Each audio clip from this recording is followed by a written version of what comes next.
दोस्तों, अहंकार व्यक्ति के सोचने समझने की शक्ति का विनाश कर देता है और जब यही अहंकार भगवान के भक्तों को घेरता है तब भगवान स्वयं उनका अहंकार नष्ट कर देते हैं। एक ऐसी ही कहानी है जिसमें भगवान श्री कृष्ण ने श्री हनुमान जी की सहायता से सत्यभामा, गरुण और सुदर्शन चक्र का अभिमान चूर चूर कर दिया था। नमस्कार दोस्तों, मैं मयंक कुमार एक बार फिर आप सभी का अपने YouTube चैनल में तहे दिल से स्वागत करता हूं। तो दोस्तों, अगर आप सच में भगवान श्री कृष्ण के सच्चे भक्त हैं ना, तो आप इस वीडियो को एक लाइक कर दीजिए एवं कमेंट में एक बार लिख दीजिए जय श्री कृष्णा। तो चलिए शुरू करते हैं। कहानी कुछ इस प्रकार है। एक दिन भगवान श्री कृष्ण अपनी द्वारिका में रानी सत्यभामा के साथ सिंहासन पर विराजमान थे और उनके निकट ही गरुड़ और सुदर्शन चक्र भी उनकी सेवा में विराजमान थे। बातों ही बातों में रानी सत्यभामा ने व्यंग्यपूर्ण लहजे में पूछा कि हे भगवान, आपने त्रेता युग में राम के रूप में अवतार लिया था और सीता आपकी पत्नी थी, क्या वे मुझसे भी ज्यादा सुंदर थी?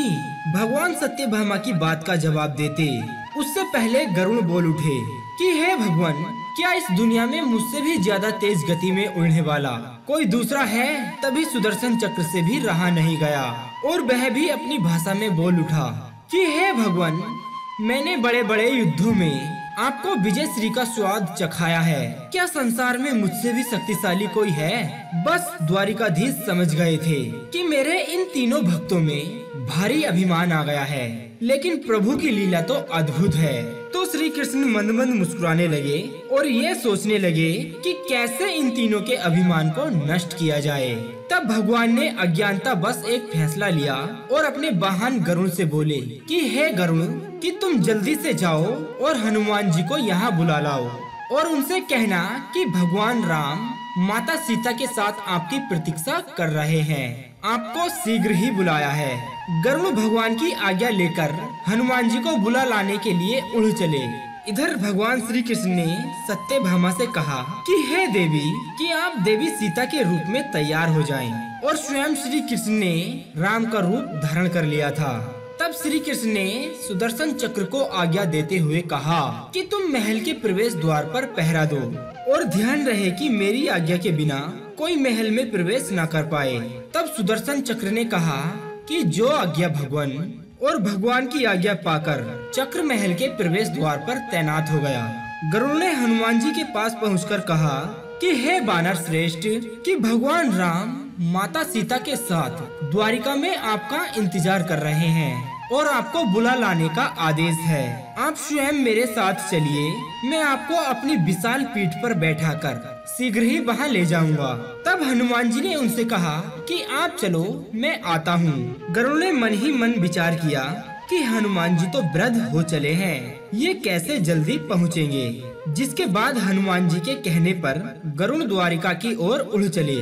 लेकिन जैसे ही वो महल में दाखिल हुए तब गरुड़ के होश उड़ गए। उन्होंने महल में जाकर देखा कि उनके सामने तो हनुमान जी विराजमान थे, जो उनसे पहले ही महल में पहुंच चुके थे। और यह सब कुछ देखकर गरुड़ का सिर लज्जा से झुक गया।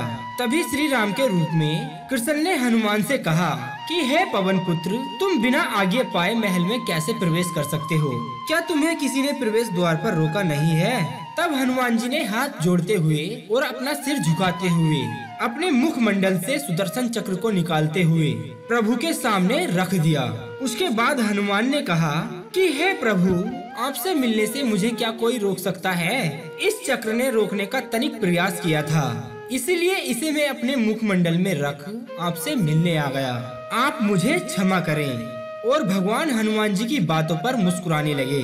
अंत में पवन पुत्र हनुमान जी ने हाथ जोड़कर कहा कि हे प्रभु, मैं आपको तो भली भांति पहचानता हूँ, आप ही श्री कृष्ण के रूप में मेरे राम हैं। लेकिन आज आपने माता सीता के स्थान पर किस दासी को इतना सम्मान दे दिया है कि वे आपके साथ आपके सिंहासन पर विराजमान हैं। और ये सब कुछ सुनते ही रानी सत्यभामा का अहंकार भी चूर चूर हो गया। रानी सत्यभामा, सुदर्शन चक्र व गरुड़ तीनों का ही घमंड चूर चूर हो गया था। वे तीनों भगवान की लीला समझ रहे थे। तीनों की आंखों से आंसू बहने लगे और वे भगवान के चरणों में झुक गए। भगवान ने अपने भक्तों के अहंकार को अपने भक्त हनुमान द्वारा ही दूर किया था। अद्भुत लीला है प्रभु की। दोस्तों, क्या आप बता सकते हैं कि इस वीडियो को देखने के बाद हमें क्या सीख मिलती है? हमें किसी भी परिस्थिति में अपने आप के ऊपर घमंड नहीं करना चाहिए। एक कहावत तो आप लोगों ने अपने घर में बुजुर्ग लोगों से जरूर सुनी होगी कि घर नहीं तो बाहर बतेरे। इसका अर्थ है कि दुनिया में तुमसे भी बढ़कर कोई हो सकता है। हम उम्मीद करते हैं कि आपको यह वीडियो काफी पसंद आया होगा।